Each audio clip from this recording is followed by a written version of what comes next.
Hi guys, welcome back to the channel. My name is Dave, and today I want to talk about SVOL from Simplify ETFs. Now, this is a very unique fund that I get asked about quite a bit, so I thought I'd do a quick review. If that is what you're looking for, please stick around. Whoop.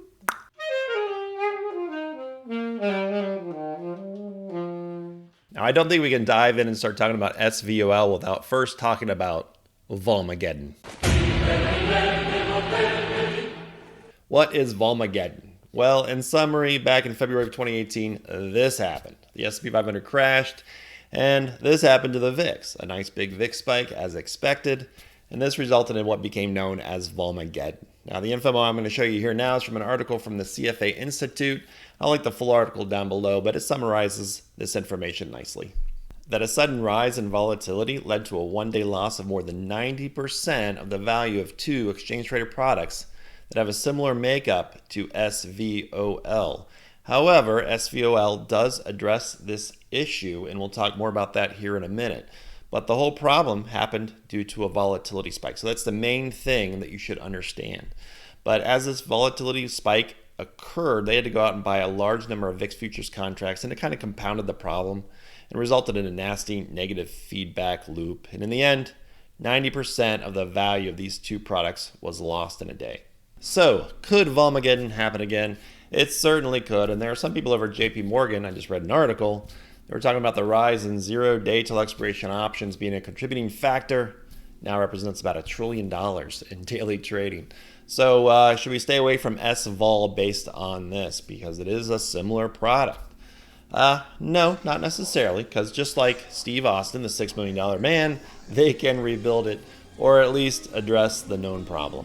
So let's take a look at SVOL and what it does differently. First, let's look at the Simplify website. Now, they tout this as the first VIX income strategy with option hedging, and that is how they're addressing the potential for Volmageddon 2.0. Now, SVOL, bear with me on this, seeks to provide investment results that correspond to approximately 1/5 to 3/10 the inverse of the performance of the VIX short-term futures index, while also seeking to mitigate extreme volatility.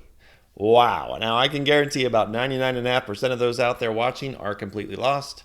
If you are, don't worry. We will unwrap all of this.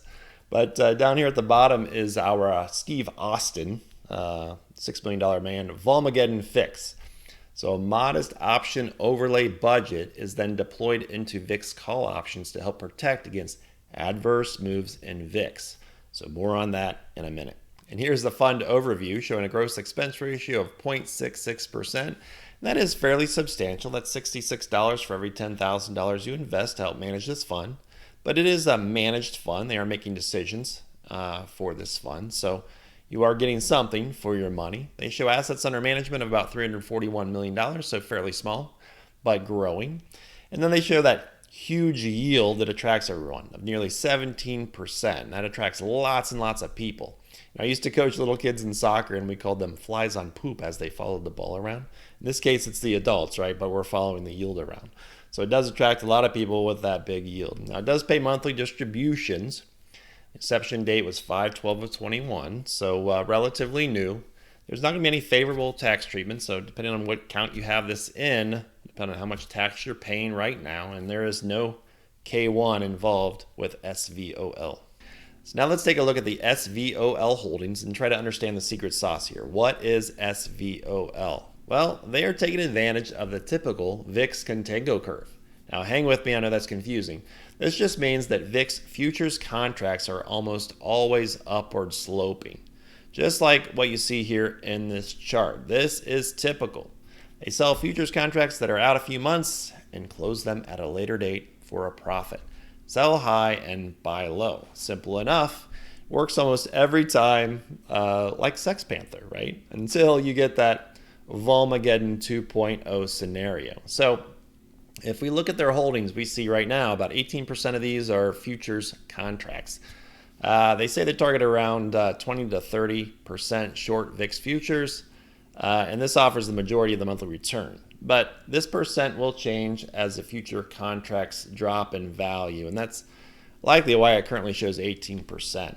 Now, the risk here, of course, is a spike in the VIX that drives the price of these futures contracts through the roof.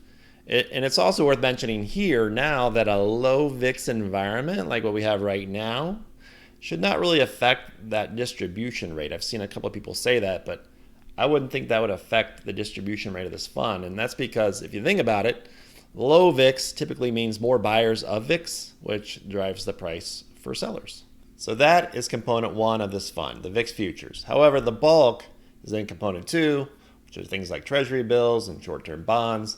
And that simply offers collateral and a little additional income. And finally, we have our third component, which is the option hedging. This protects us. The intent is to protect us from a big spike in the VIX. And we see that here in the form of VIX call options for September and October at a $50 strike price. So think of this as our Steve Austin difference that protects us in the fund from Volmageddon 2.0, unlike those previous funds that lost 90% of their value. So this will be a very small portion of the portfolio, but again, it's protection for a large VIX spike, so something above 50 in this case. Now, when will they take profits on these call options is up to the manager, and it is a managed ETF, so it is at their discretion.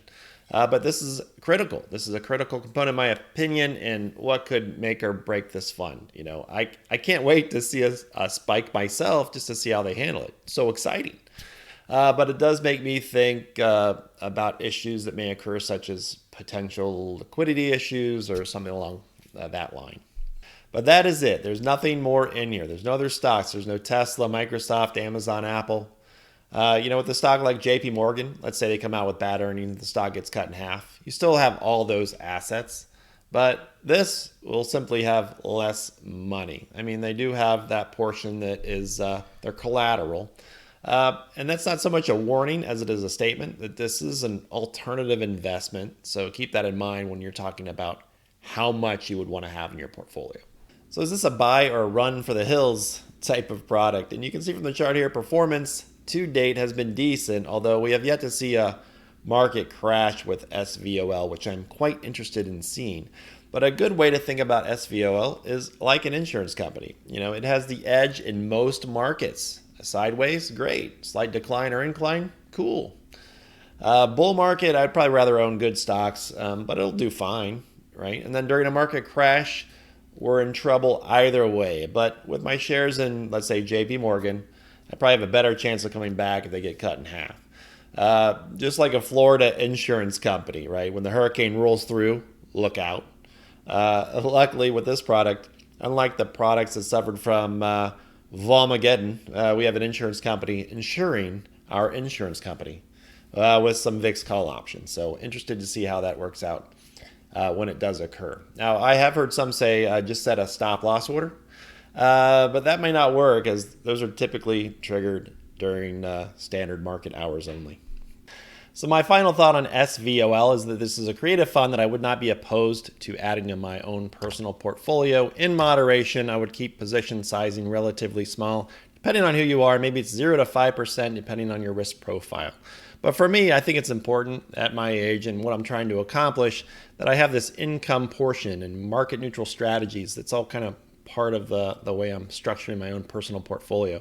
So within that, I've got things like JEPI, JEPQ, DIVO. We've talked about those. And maybe I'll add a little bit of SVOL when I feel like it's time. I'm going to be patient and look for good entry points as well along the way. So any questions on this, please ask down below. I really appreciate you watching. If you like this type of thing, like and subscribe. We'll see you next time. Take care. Whoop.